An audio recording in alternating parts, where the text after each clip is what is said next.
नमस्कार, मैं Ranveer Singh दिसानवी study point में आप सबका स्वागत करता हूं।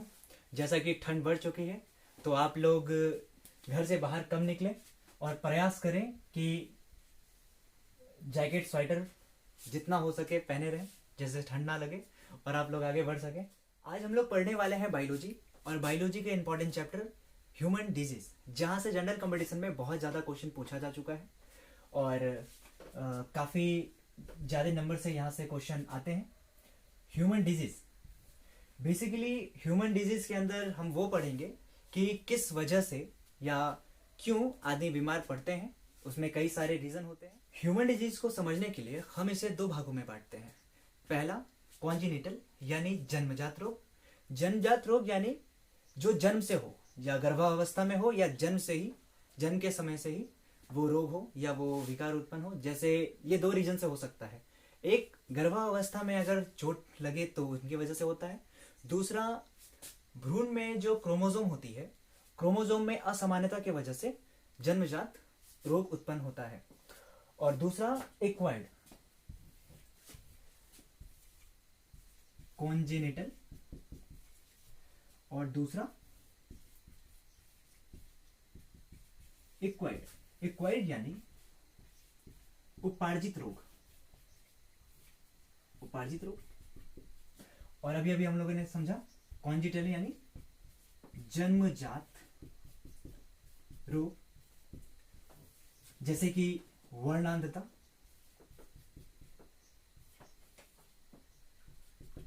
इसमें हीमोफेलिया भी आता है। यहां से क्वेश्चन आ चुके हैं। हीमोफेलिया और वर्णांधता जन्मजात रोग है। एक्वायर्ड डिजीज को हम दो भागों में बांटते हैं। एक संक्रामक और दूसरा असंक्रामक। अब संक्रामक और असंक्रामक क्या है? संक्रामक यानी आप जिनको रोग है, जिनको इस तरह की बीमारी है, उनके संपर्क में अगर आते हैं तो वो बीमारी आपको भी हो जाती है, तो वैसे रोग को संक्रामक रोग कहते हैं। और अगर ऐसा नहीं होता है तो वो असंक्रामक में आ जाएंगे, या किसी के संपर्क में आने पर अगर रोग आपको नहीं हुआ है तो वो असंक्रामक के अंतर्गत आती है। अब संक्रामक असंक्रामक के बारे में हम लोग पढ़ेंगे आगे, देखते हैं। संक्रामक रोग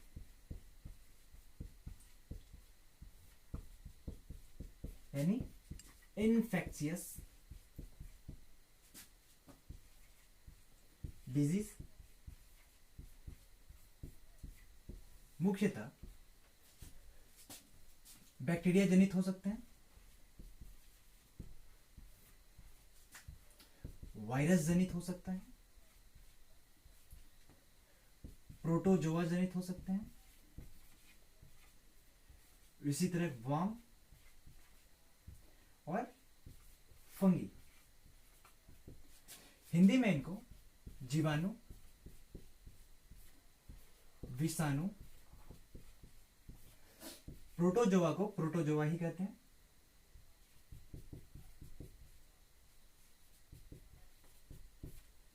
वर्म यानी कृमि, और फंगी यानी कवक। संक्रामक रोग जीवाणु, विषाणु, प्रोटोजोआ, कृमि या फिर कवक जनित हो सकते हैं। अब हम इन सब के बारे में अलग से पढ़ेंगे कि जीवाणु जनित कौन कौन से रोग हैं, विषाणु जनित कौन कौन से रोग हैं, जहां से क्वेश्चन बहुत बार पूछे जा चुके हैं। जीवाणु जनित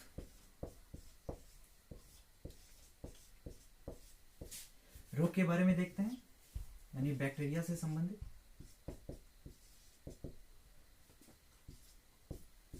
बैक्टीरिया की वजह से कौन कौन से रोग, जैसे हैजा, plague, tetanus, syphilis, typhoid, pneumonia भी, diphtheria, gonorrhoea,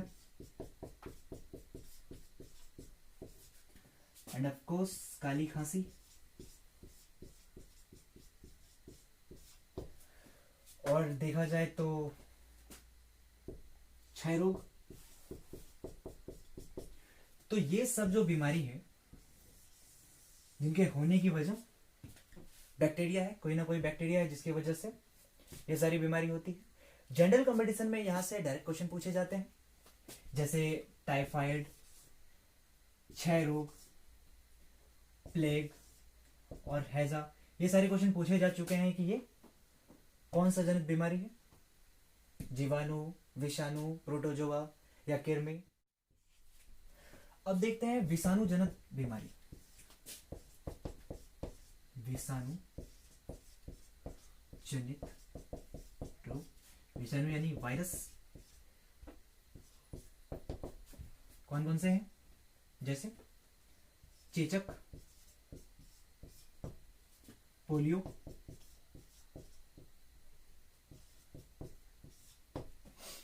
hepatitis,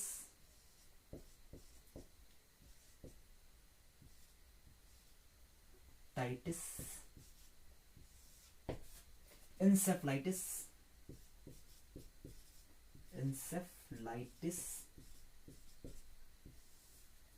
rubella, Ebola, hydrophobia,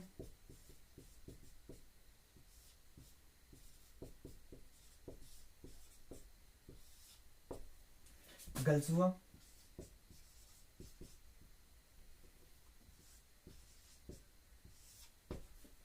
और देखें तो छोटी माता। ये सारी बीमारी जो है वायरस की वजह से होती है। यहां से कई सारे क्वेश्चन पूछे जा चुके हैं। चेचक, polio, hepatitis, encephalitis, rubella, Ebola, hydrophobia, गलसुआ, छोटी माता, ये विषाणु जनित है। वायरस जनित बीमारी में एक बीमारी देखते हैं, जैसे एड्स, जो कई बार जनरल कंपटीशन में पूछे जा चुके हैं। एड्स जिनका full form acquired immuno deficiency syndrome. Acquired immuno deficiency syndrome किस वायरस की वजह से होता है? HIV वायरस, यानी ह्यूमन इम्यूनो वायरस। तो ये वायरस क्या करती है? ये virus basically T lymphocyte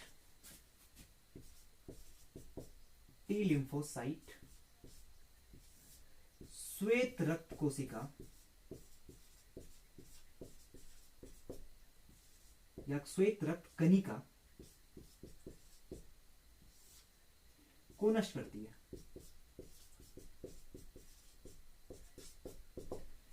HIV virus जिसकी वजह से एड्स होता है, बेसिकली HIV वायरस क्या करती है? टी लिम्फोसाइट श्वेत कणिका, रक्त की कणिका को नष्ट करती है। अब आगे बढ़ते हैं प्रोटोजोआ के बारे में। प्रोटोजोआ,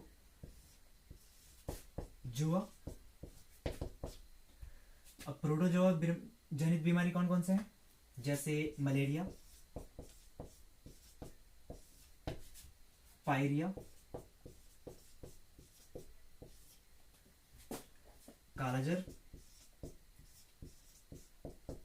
पेचिस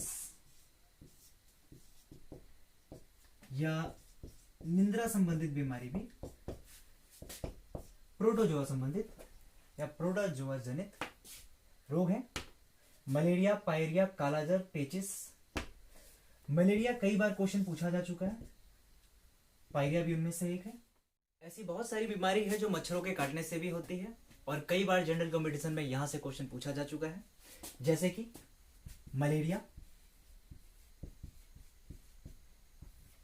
जो मादा एनाफेलिस मच्छर काटने से होती है।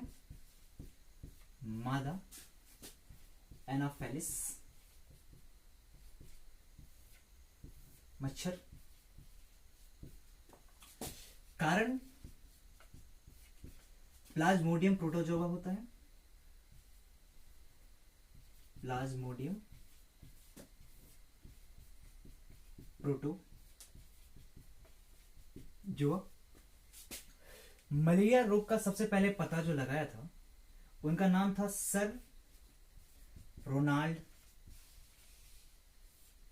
रॉस, जिनको 1920 में चिकित्सा के क्षेत्र में नोबेल पुरस्कार भी मिला है।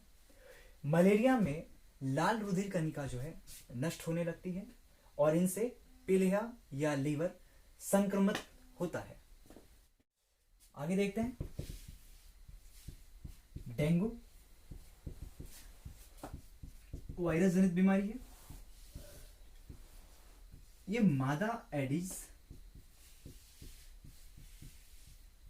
मच्छर के काटने से होता है और इनमें प्लेटलेट्स धीरे धीरे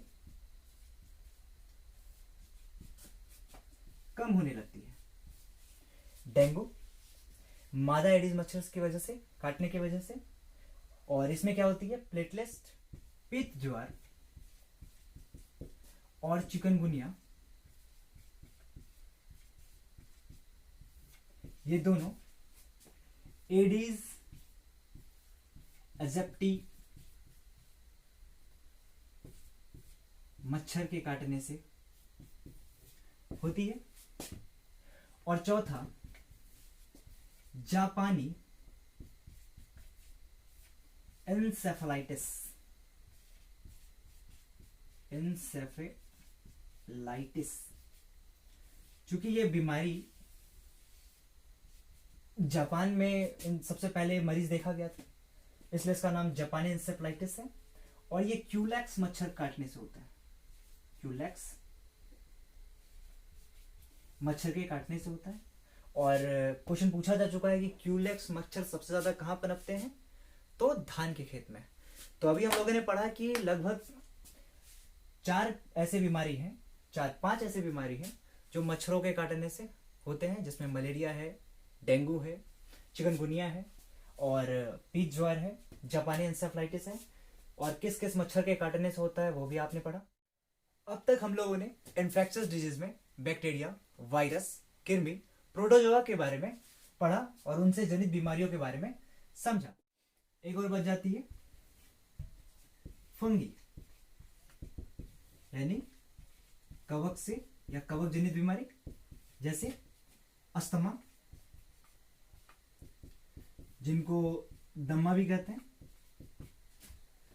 ये स्पर्जिलस फ्यूमिगेट्स की वजह से, स्पर्जिलस फ्यूमिगेट्स फंगी की वजह से होता है। और दूसरा गंजापन,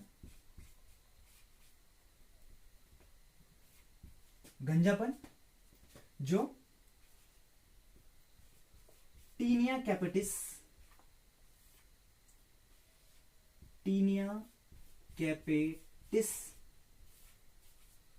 की वजह से होता है। तो आज हम लोगों ने बायोलॉजी के ह्यूमन डिजीज चैप्टर के जो इंपॉर्टेंट डिजीज होते हैं, जिनमें से इन्फेक्शियस के जीवाणु, विषाणु, बैक्टीरिया, कृमि, प्रोटोजोआ और फंगी के बारे में पढ़ा, जो एग्जाम के पॉइंट ऑफ व्यू से इंपॉर्टेंट थे। और आगे अगले वीडियो में, तब तक के लिए जय हिंद।